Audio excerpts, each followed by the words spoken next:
Hello friends, in this video I will show you how to on or off color filter using shortcut in Windows 10 or 11. So firstly search settings. Now open settings.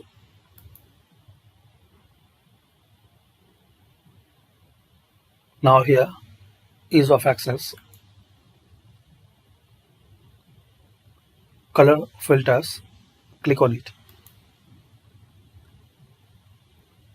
Now here check this box, allow the shortcut key to toggle filter on or off.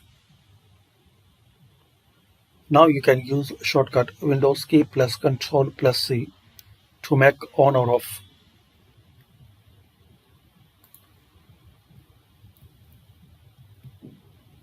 I'm using now shortcut like this.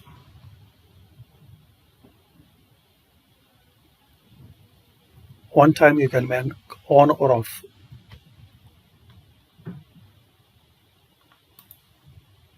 So this is the shortcut key to make on or off color filter. Windows key plus Control plus C.